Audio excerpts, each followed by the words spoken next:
everybody, Terrence Popp here with another episode from, you guessed it, the Lair! I had somebody send me an article in regards to why women get married. And I was going to do just a response to that one particular article. But as I read it, a couple things went off. I'm like, you know what? There seems to be a pattern here.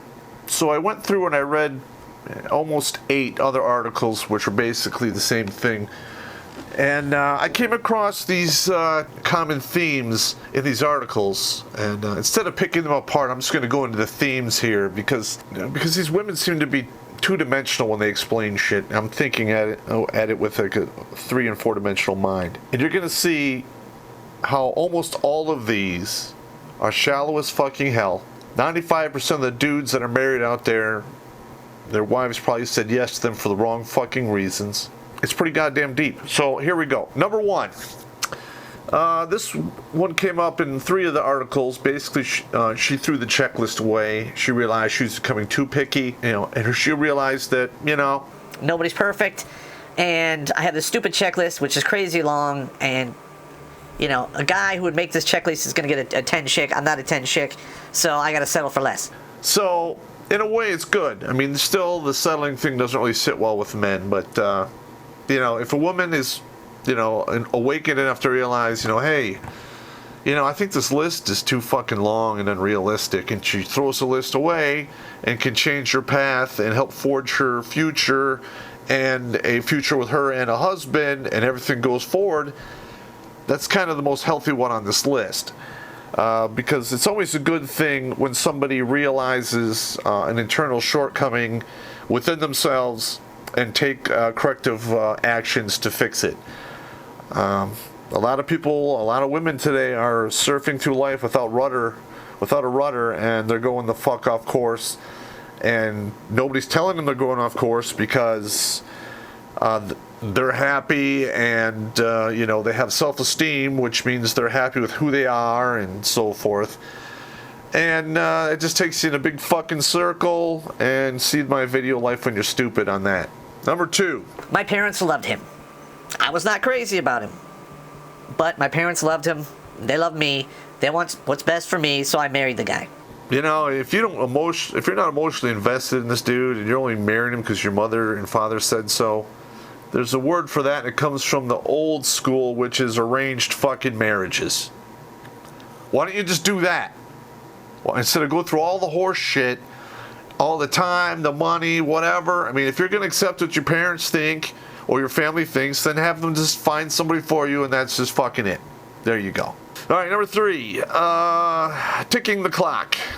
This is one of the more common ones, and this one was touched in almost all of them. I just call it, ran out of time-itis or running out of time-itis. They haven't quite hit the wall yet, but they're damn fucking close.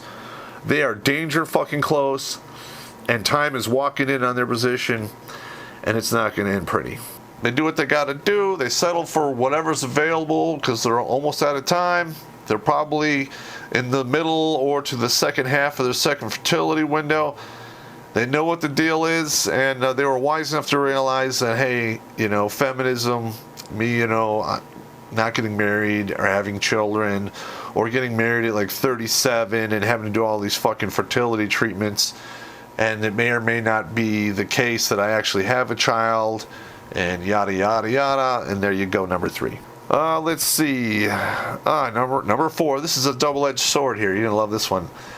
A lot of these women get married because they didn't want to be the last one or the last single one left. All right. This is the number 1 reason. This is my opinion. This is the number 1 reason for the divorce at 13 years. After 13 years, they're probably sick of it. They know they got the 10-year mark under the bag. They're going to get a huge chunk of the pension, cash and prizes. They're not going to have any more kids. And if they didn't want to be the last single one by 13 years, most of her friends are getting or are divorced.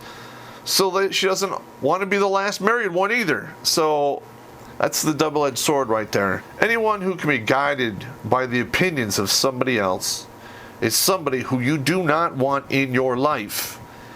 Because if somebody could influence them to fucking just, marry you and then divorce you, then what fucking good are they? You get married to have somebody in your life for, the rest of your days. A lot of guys out there, got married, they took it serious. And, to the bitter end, make it work. 13 years, you're in the shitter. Okay, number 5. And this one is kind of sickening, and it was mentioned in over half of them. It's basically anyone I can get.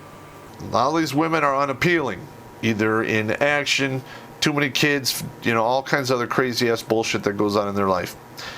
And basically, it's anyone they can get and anyone that they can stand. Who the fuck wants this? Alright, this is how you wind up with Xbox sex. And I explain that as like you bend your girlfriend over or your wife over, you're banging the shit out of her, and she's going for the next high score on whatever game she's playing on Xbox. What good is that? The exact opposite of that is a dude banging a woman and then opening the paper and reading it on her back. That's fucked up. That's nothing healthy, man. That's just sickening. Okay, number 6 is kind of like number 4, and they get talked into it by their friends. So if they can get talked into marrying you, then they can get talked into divorcing you. And again, who the fucking wants that? You're the one that should be guiding your life, not letting somebody else talk you into steering in some wazoo courses that lead you nowhere good. Heck, they'll even drive you into, I don't know, the big fat Bermuda Triangle of the Cat Lady starter kit. Fuck that shit. Number 7 is that basically right along number 3. It's a little different though. Where number 3 is either before the wall or just before the wall. Number 7 is after they hit the wall and they realize how fucked up it is. They know their sexual market value is plummeting. They settle for whatever they could get after that point. So it's Mr. Good Enough. These probably don't wind up in happy long-term relationships. But who am I? I'm not a marriage counselor. I'm just a dude who's seen thousands and thousands of breakups and heartache over the years, and a lot of it can be traced back to this fucking bullshit.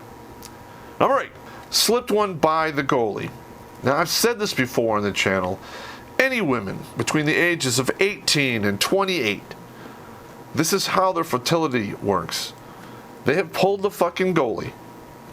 The 2 defensemen are in the penalty box pulling majors.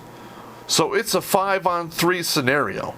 It's almost guaranteed. Even in some games, the goalie himself can score from across the ice. You slip in one by the goalie, and they decide that, hey, you knocked me up, or you're going to get married and ride it out. All right, now in today's day and age, without all the social pressures and the women who have all the support of the government, this is a terrible reason to get married. Okay, it's probably not going to work out. And in regards to if you marry her, you might get a better deal in family court. Not really, because there are no laws that actually force a woman or a girlfriend to make the child part of your life. You get to visit on both scenarios. You're still a visitor. So there's no reason to get married if you slip by the goalie. So I'm just saying, don't do it. All right, number 9. This is the number 1 reason for the Pimp Tart Wife-situte, or the just straight up Wife-situte over here. They get married to you because the money's great in the beginning, and then, the dick to money ratio kind of runs down on them. They realize that they're going to get half of your shit, part of your property, maybe 1 or 2 cars out of the deal, alimony and child support, and you have the money to pay it. There you go. So dudes, if you have a lot of money and you have a woman sniffing around, act like you're poor. All right, don't even entertain that shit unless you want to be a sugar daddy, and then make sure you're snipped so you don't slip one by the goalie, and then do what you got to do. I mean, you both agree on it. You're both adults. It is what it is. And finally, number 10, he's fucking gorgeous, or he's a bad boy. Okay, they're madly in love. All right, okay. Now this is supposedly the picture perfect reason to get married. You're madly in love. Okay. On the Popp scale, looks fade usually 1 point every 7 years beyond the age of 25. So if she was a 7 when you married her at 25, 14 years later she's a 5, or he's a 5. because the same thing happens for dudes. The only thing that offsets the looks factor for dudes is money and power. Women are attracted to that shit. It's beyond looks. I don't understand it myself. Maybe it's just part of their nature, but it is what it is. Okay, and then you have the bad boy. Bad boys will usually leave when they get tired of your shit or they get bored. Either that or they wind up in prison, dead, or flatbush broke, and they mooch off you, which gets old. There you go. Those are my 10 reasons, the 10 things I found in regards to why women get married, or why they say yes to husbands who propose, or whatever. It's stupid.